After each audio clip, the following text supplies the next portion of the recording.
नमस्कार, मैं हूं राम प्रकाश राय। शनिवार को कर्नाटक के पूर्व मुख्यमंत्री और कांग्रेस के दिग्गज नेता सिद्धारमैया से जब सवाल पूछा गया कि जगदीश शेट्टार अगर कांग्रेस में आ जाए तो क्या होगा, सिद्धारमैया ने जवाब दिया था कि जगदीश शेट्टार बड़े नेता हैं, अगर वो कांग्रेस में आ जाते हैं तो निश्चित तौर पर कांग्रेस मजबूत होगी और कांग्रेस इसके लिए तैयार है, हम सब तैयार हैं। आज कुछ ऐसा ही हुआ। जगदीश शेट्टार आखिरकार भारतीय जनता पार्टी से इस्तीफा दे करके और अब वो कांग्रेस पार्टी का हाथ थाम चुके हैं। खुद कांग्रेस के राष्ट्रीय अध्यक्ष मल्लिकार्जुन खड़गे वहाँ पर गए, उन्होंने जगदीश शेट्टार को कांग्रेस में शामिल कराने का काम किया। इस मौके पर जगदीश शेट्टार ने कई सारी बातें भी कही, उन्होंने भारतीय जनता पार्टी पर कई सारे आरोप भी लगाए। साथ ही साथ उन्होंने ये बात कही कि वो सीनियर नेता हैं, इतने लंबे समय से भारतीय जनता पार्टी में है, भारतीय जनता पार्टी ने उनको कई सारे पद दिए हैं, पर अब उनका टिकट काट दिया गया। टिकट काटना तो ठीक है, पर वो उनका अपमान भी किया गया। शेट्टार का ये साफ साफ कहना था कि चूँकि टिकट काटने से पहले उनको पहले नहीं बताया गया था, जब सूची आती है उसके बाद पता चलता है कि उनका टिकट नहीं हो रहा है। ऐसे में निश्चित तौर पर टिकट कटने से ज़्यादा उन्हें अपमानित किया गया, इस तरीके का आरोप जो है उन्होंने भारतीय जनता पार्टी के ऊपर लगाया है। साथ ही साथ भारतीय जनता पार्टी को छोड़ करके कांग्रेस में आने के बाद उन्होंने ये भी कह दिया कि जल्द ही वो चुनाव को लेकर के खुलासा करेंगे। यानी ये तो तय है कि जगदीश शेट्टार जो है वो चुनाव लड़ेंगे।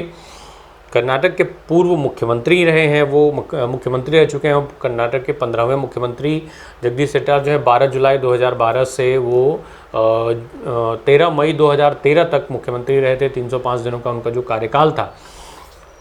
इसके अलावा वो कर्नाटक विधानसभा के अध्यक्ष भी रह चुके हैं। लिंगायतों का चेहरा है, एक बड़े लिंगायत नेता के तौर पर वो जाने जाते हैं। तो इस तरीके से निश्चित तौर पर जगदीश शेट्टार का भारतीय जनता पार्टी छोड़ करके कांग्रेस पार्टी में शामिल होना भारतीय जनता पार्टी के लिए नुकसानदायक साबित होगा और साथ ही साथ कांग्रेस पार्टी के लिए प्लस पॉइंट भी होगा। इनके कांग्रेस ज्वाइन करने से पूर्व कांग्रेस के जो कर्नाटक के प्रभारी हैं, इनके प्रवक्ता रणजीत सुरजेवाला ने एक के बाद एक कुछ ट्वीट्स किए।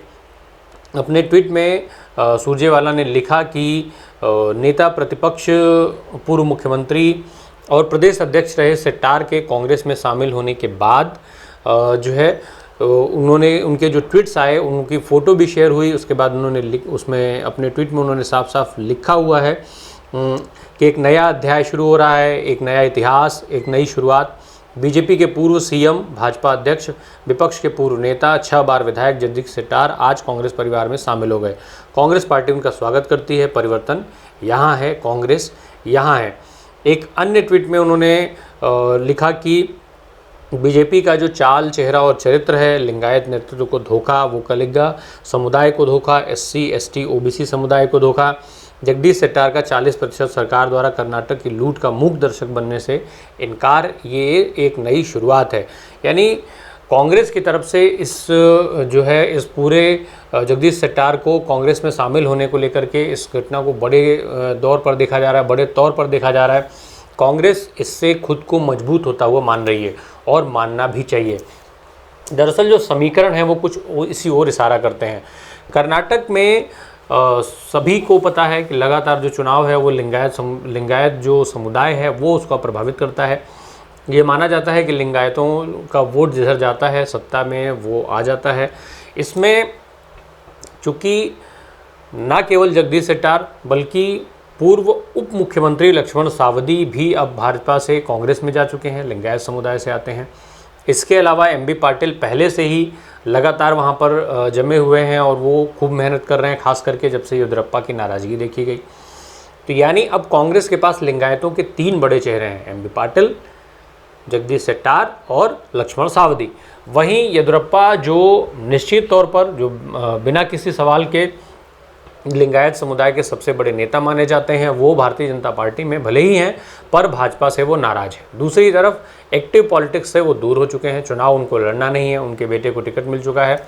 इसके अलावा वो भाजपा के कई सारे मुद्दों से खुद को किनारे भी कर चुके हैं। उनका साफ कहना है कि हिंदुत्व हो, हिजाब हो, इस तरीके के जो मुद्दे हैं वो उस पर भाजपा के साथ नहीं है। इसको लेकर के वो पहले भी नाराज़गी जताते रहे हैं। दूसरी ओर जो लिंगायत समुदाय है, कहीं ना कहीं उनको भी अब ये मैसेज मिल चुका है कि भले ही वो वोट भाजपा को दें पर जो मुख्यमंत्री हैं वो अब लिंगायत समुदाय से होगा या नहीं होगा, इस पर एक बड़ा सवाल है, क्योंकि ये तय हो चुका है कि अब BS येदियुरप्पा जो है मुख्यमंत्री नहीं बनेंगे। बसवराज बोम्मई को मुख्यमंत्री का चेहरा माना नहीं जा रहा है। तो ऐसे में ये बड़ा सवाल है कि लिंगायत अगर भाजपा को वोट दें भी तो क्या जो मुख्यमंत्री आएगा वो लिंगायत समुदाय से आएगा या नहीं आएगा। तो इसको लेकर के लिंगायतों में एक कन्फ्यूजन है। वहीं जो 3 बड़े लिंगायत के चेहरे कांग्रेस के साथ जुड़ गए हैं, ये कांग्रेस के लिए प्लस पॉइंट है। एक तरफ कन्फ्यूजन, दूसरी तरफ ये उनका जुड़ाव जो है वो कहीं ना कहीं लिंगायतों को तोड़ने में कामयाबी हासिल कर पाएगा।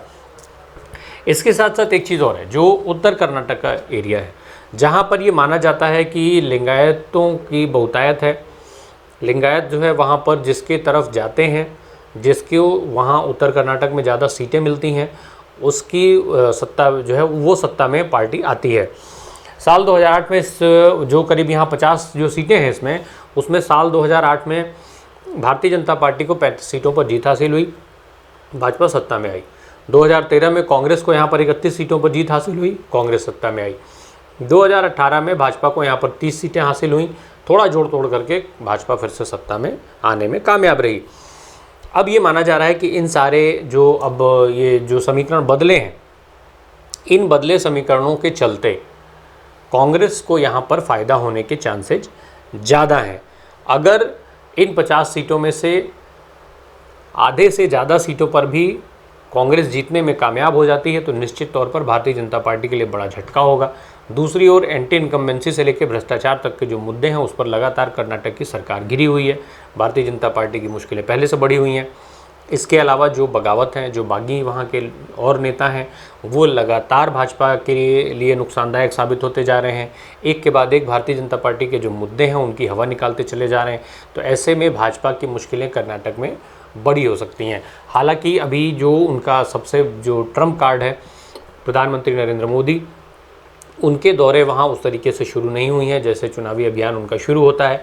एक बार जब प्रधानमंत्री नरेंद्र मोदी का चुनावी अभियान शुरू होगा उसके बाद इन सारे दावों में कितनी सच्चाई रहेगी ये एक देखने वाली बात होगी। प्रधानमंत्री नरेंद्र मोदी के जाने के बाद अक्सर अभी तक के चुनाव में देखा जाता रहा है कि तमाम सारे जो मुद्दे हैं वो छोटे हो जाते हैं और प्रधानमंत्री का चेहरा, प्रधानमंत्री का नाम जो है वो ऊपर आ जाता है और उसी के दम पर पूरा का पूरा चुनाव होता है और फिर भारतीय जनता पार्टी को जीत मिलती है।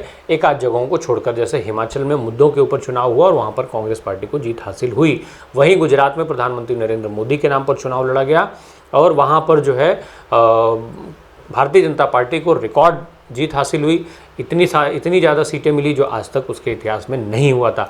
तो इस तरीके के अभी जो चुनावी अभियान जब शुरू होंगे भारतीय जनता पार्टी की तरफ से प्रधानमंत्री नरेंद्र मोदी के, तब उसके बाद इन मुद्दों में कितनी जान बचेगी ये देखने वाली बात होगी। साथ ही साथ जो स्थानीय नेता हैं उन नेताओं का वहाँ पर क्या प्रभाव बाकी रह जाएगा, जिनकी अभी हवा मानी जा रही है वो हवा कितनी वहाँ पर बरकरार रहेगी, कांग्रेस पार्टी उस हवा को कितना बरकरार रख पाएगी, मुद्दों को कितना लोगों तक पहुँचा और समझा पाएगी, ये सारी चीज़ें देखने वाली रहेंगी। निश्चित तौर पर जब चुनावी अभियान आगे बढ़ेगा तो ये सारे समीकरण एक बार फिर से बदलते हुए दिखाई देंगे। तब तक हमें इंतज़ार करना होगा। धन्यवाद।